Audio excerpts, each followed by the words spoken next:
Hey, welcome back to Shktb 2020, where I'm doing a couple little readings just to try and focus myself a little bit on the actual language in the plays.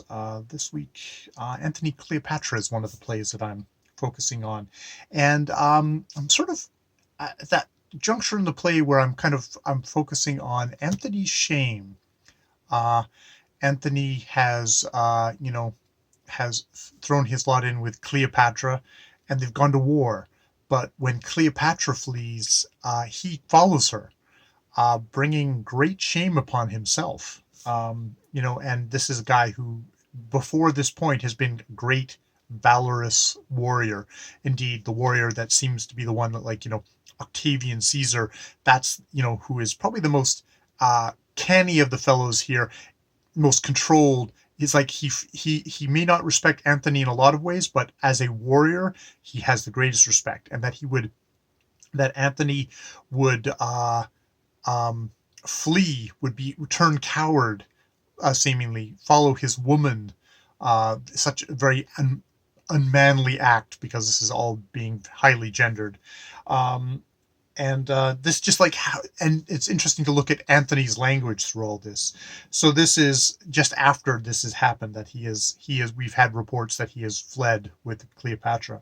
We get entering 311, enter Anthony with attendants. Anthony, hark! The land bids me tread no more upon it. It is ashamed to bear me. Friends, come hither. I am so lately in the world that I have lost my way for ever. I have a ship laden with gold. Take it, divide it, fly, and make your peace with Caesar. Fly? Not we, says the attendants. I have fled myself, and have instructed cowards to run and show their shoulders. Friends, be gone.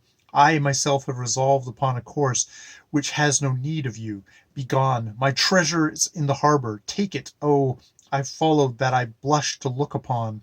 My very hairs do mutiny. For the white reprove the brown for rashness, and they for fear and doting. Friends, be gone. You shall have letters from me to some friend that will sweep your way for you. Pray you, look not sad, nor make replies of loathliness. Take the hint which my despair proclaims. Let that be left which leaves itself to this seaside. Straight away I will possess you that ship and treasure. Leave me, I pray, a little. Pray you now. Nay, do so, for indeed I have lost command. Therefore I pray you, I'll see you by and by.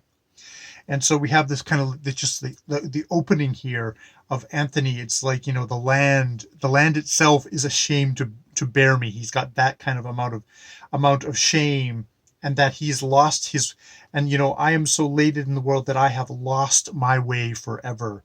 He has lost his way. He's lost himself. I have fled myself and instructed cowards to run and show their shoulders. Like, I've run away from who I was, from myself, and I've instructed cowards to run and show their shoulders, which I think is referring to the Egyptians. Take it, I blush, my very hairs do mutiny, for the white reprove the brown for rashness, and they them for fear and doting. Which, there's the whole thing at the opening of this play. We have they talk about, the Romans are watching Anthony with Cleopatra, and that he's seen as dotage. He is which is, dotage, which is kind of old and enfeebled, but it's also doting, as in he's doting foolishly on Cleopatra, and it is muddling. It is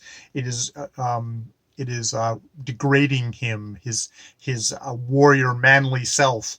Especially kind of, you get that Roman kind of hyper masculine, men, and you knock all the feminine away.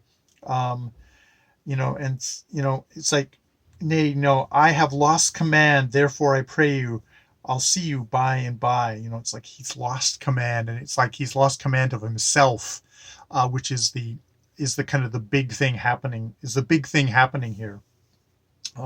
And then we get, Cleopatra coming in, and them kind of exchanging, stuff, and him basically, it's like bla- blaming him, blaming her. Um, what is it? Let me get to it.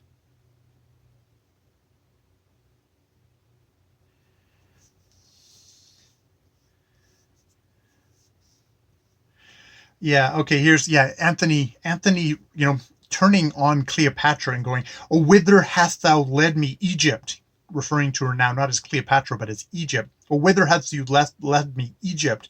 See how I convey my shame out of thine eyes by looking back at what I have left behind, stroyed in dishonor." It's like he's blaming Cleopatra for his cowardice.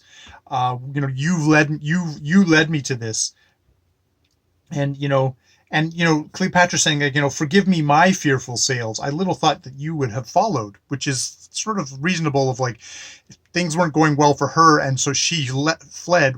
Why would he? Why is it incumbent that he would flee as well? It's like, why are they connected that way? Thing, and it's like, "Oh, Egypt, thou knewest too well my heart was to thy rudder tied by the strings," which I do get that kind of, there is the kind of very misogynistic thing of being tied by apron strings. The tied by apron strings to a woman, often a child, apron strings to a mother, thing. And now, and he's like, "You, my heart is tied to you by these apron strings." Um, "Over my spirit thou full supremacy thou knewest, and that thy beck and might be from the bidding of the gods command me." It's like, and Cleopatra's, "Oh, my pardon." But it's like, well, why actually does she have to have pardon for this? Of like, that that there was this connection, and that she is responsible for how he acts, and that he's given her all this power over him. Um, I mean, this is the whole thing of, it's like Cleopatra is depicted as someone who has bewitched Anthony here, has turned the great warrior into a libertine, into a kind of into a thing. And also just, that, uh, so now I must to the young men send humble treaties, dodge and palter in the shifting lowness, who with half the bulk of the world played as I pleased, making and marring fortunes. You did know how much you were my conqueror, and that my sword, made weak by my affection, would obey it on all cause.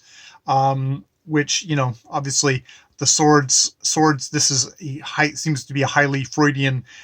This is sword as penis as manliness, and it's like, you've made my sword weak, by his affections, has somehow has weakened his sword. He was this guy who was making and marring fortunes before, but you conquered me. You broke my fighting spirit in a way. You made my sword weak, which is this whole thing, which, and Cleopatra's like, "Pardon, pardon." And it's like, "Fall not a tear, I say. One of them rates all that is won and lost. Just give me a kiss." They kiss. "Even this repays me. We'll send our schoolmaster. Is a come back? Love, I am full of lead." Which I guess is like lead and, is it love? I'm full of lead. Is it a despair? You could get that. There's the lead in my pencil thing. I don't know if they had pencils at this point, but again, we're getting that kind of thing of virility, and he's love. I'm full of lead. Some wine within here in our viands. Fortune knows we scorn her most when she offers blows. So suddenly he's kind of rallied. He's getting roused up again, and he's getting roused up again now by the kiss of Cleopatra, which, probably not a good sign for somebody who is a warrior, who needs to be an independent, who has been, up until this point in his career, an independent actor. A part of this tragedy, is a part of this tragedy is that, at Anthony and Cleopatra are bad for each other.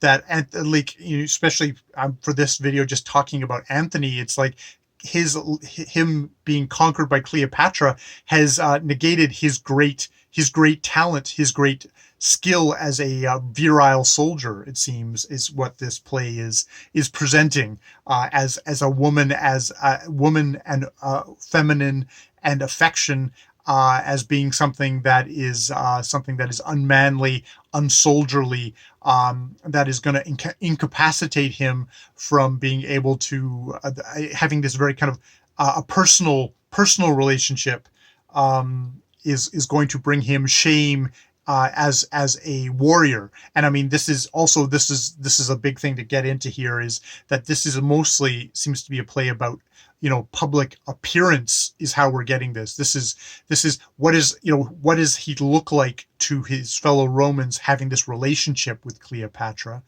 and then what is he has a very public act of cowardice, which has publicly shamed him and destroyed his name. He is no longer, and it's made him forget himself. He is no longer Anthony.